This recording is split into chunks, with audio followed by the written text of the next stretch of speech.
ہم لوگ یہ کہتے ہیں کہ کہاں ہم لوگ شرک کرتے ہیں؟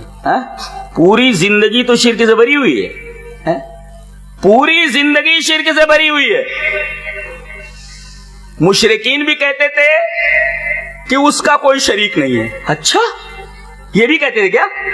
یہ تو کہتے تھے کہ رازق وہی، خالق وہی، مدبر وہی، متصرف وہی، محیی وہی، ممیت وہی، سارے اوصاف سے متصف وہی۔ کیا یہ بھی کہتے تھے کہ اس کا کوئی شریک نہیں؟ ہاں کہتے تھے وہ۔ عجیب بات ہے، اللہ کو مدبر اور متصرف خالق، اپنا خالق ماننے کے باوجود بھی ایک بات اور بولتے تھے وہ، کہ اس کا کوئی شریک نہیں۔ چلو وہ حدیث پڑھ لیتے ہیں۔ حدیث اس طرح، وان ابی ہریرہ رضی اللہ تعالی عنہ قال کان المشرکون یقولون لبیک لا شریک لک قال فیقول رسول اللہ صلی اللہ علیہ وسلم ویلکم قد فیقولون الا شریکا هو لک تملکه وما ملک یقولون هذا وهم یطوفون بالبیت۔ رواہ مسلم فی کتاب الحج۔ حضرت امام مسلم رحمہ اللہ اس پوری حدیث کو ایسے کتاب الحج کے اندر لائے کہ مشرکین کہتے، کان المشرکون یقولون، مشرکین یہ کہتے تھے اے اللہ ہم تیرے دربار میں حاضر ہیں، ہم تیرے سامنے حاضر ہیں، لبیک لا شریک لک، ہم اعتراف کرتے ہیں کہ تیرا کوئی شریک نہیں۔ اللہ دیکھ رہے ہیں آپ، یہاں بھی نکرت آتا نفی ہے، وہ بھی لا نفی جنس ہے، باقاعدہ شریک کے اوپر داخل ہے، لا رجل فی الدار کی طرح، لا شریک لک، تیرا کوئی بھی شریک نہیں۔ جیسے کہا جائے نا لا رجل فی الدار، جن سے رجل کا کوئی بھی آدمی گھر میں نہیں ہے، لا رجل فی الدار۔ اسی طریقے سے شرک کی کوئی بھی جنس کا جو معاملہ ہے، تیرا کوئی بھی شریک نہیں ہے۔ یہ دیکھو بول رہے ہو تیرا کوئی شریک نہیں، سب کچھ ماننے کے بعد بولتے تھے تیرا کوئی شریک نہیں۔ اب بتائیے اگر مشرکین یہ اعتراف کرتے ہوں کہ اے اللہ تیرا کوئی شریک نہیں، پھر انہیں مشرک کیوں کہا گیا؟ پھر انہیں خوشخبری دی گئی جہنم کی کہ تمہیں جہنم میں ڈال دیا جانے والا۔ ارے بھئی ایک آدمی اللہ کو سب سے بڑا مانتا ہے اور یہ اقرار کرتا ہے کہ تیرا کوئی شریک نہیں، تو مشرک کیسے ہوا؟ جب وہ بول دیتا ہے کہ بھئی تیرا کوئی شریک نہیں تو مشرک کیسے ہوا؟ تو وہاں ایک لفظ ہے، غور کیا جائے، کان المشرکون یقولون، بات تھی ان کی، خالی بات تھی۔ عقیدہ کیا تھا؟ عقیدہ آگے بتایا گیا۔ نبی کریم صلی اللہ علیہ وسلم فرماتے ہیں کہ جہاں تک یہ بات تم نے کہی ہے نا لا شریک لک، اے اللہ تیرا کوئی شریک نہیں، قد اسٹاپ، یو اسٹاپ، رک جاؤ، ارے تمہاری خرابی ہو، رک جاؤ، آگے کچھ مت بولو۔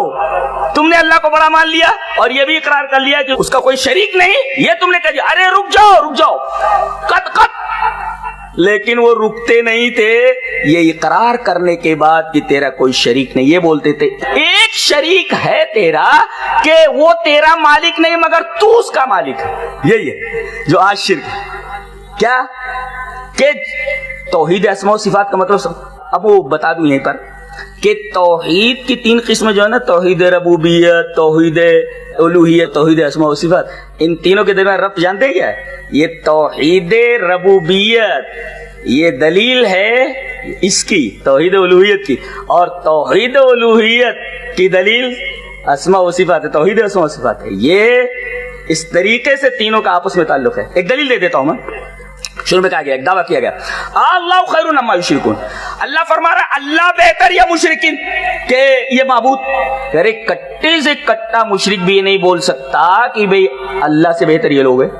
پھر اللہ تبارک و تعالی نے دلائل پیش کیے، امن خلق السماوات والارض وانزل لكم من السماء ماء فانبتنا به حدائق ذات بهجة ما كان لكم ان تنبتوا شجرها اإله مع الله بل هم قوم يعدلون۔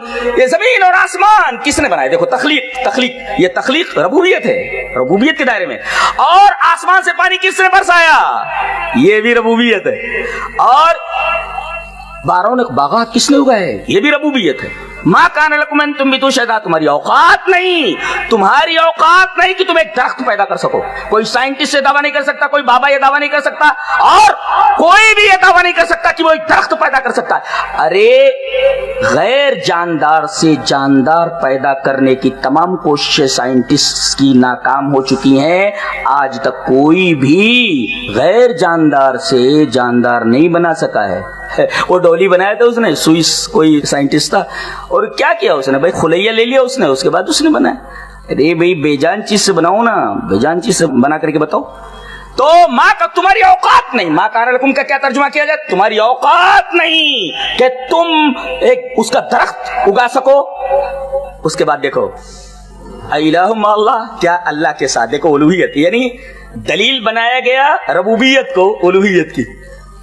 اور پھر امن جعل الارض قرارا وجعل خلالها انہارا وجعل لها رواسي وجعل بین البحرین حاجزا. ارے زمین کو قرارگاہ کس نے بنایا؟ لوگ. اس کی کشش ثقل اتنی نہیں ہے کہ آدمی جو ہے زمین میں دھستا چلا جائے، اور اتنی کم بھی نہیں ہے کہ زمین پر جب چلے تو لڑکنے کھاتا پھرے، ایسا بھی نہیں ہے. زمین کو قرارگاہ بنایا اور دریا بنائے، دونوں ساتھ ساتھ چلتے ہیں، لیکن دونوں کا جو سرفیس ٹینشن ہے وہ الگ الگ ہوتا ہے. اللہ وقت نہیں ہے بیان کیا جاتا. اور اس کے بعد پھر پوچھا گیا الہ مع اللہ، اللہ کے ساتھ کوئی اور؟ دیکھیے توحید ربوبیت کو دلیل بنایا گیا. توحید الوہیت جو دعویٰ ہے یہ میں ہی الہ ہوں، میری ہی عبادت ہوں. اور آخر میں یہ بیان کر دیا گیا جب میں ساری چیزیں یہ سب تم اقرار کرتے. اچھا سکوت اس بات کی دلیل ہے کہ ان کے پاس کوئی جواب نہیں. یہ سکوت اس بات کی دلیل ہے کہ مخالف کے پاس اس کا کوئی جواب نہیں ہے کہ یہ سارے کام اللہ ہی کرتا ہے. تو سوال یہ کیا گیا کہ سارے کام کرے اللہ اور عبادت کا مستحق کوئی دوسرا قرار پائے؟ یہ تو بے عقلی ہے. کتنی بےہودہ اور فضول بات ہے کہ یہ سارے کام کرے اللہ اور عبادت کا مستحق کوئی اور. اللہ عبادت کا مستحق اور ہے، وہ کیسے ہو سکتا ہے؟ یہ بتائے گا.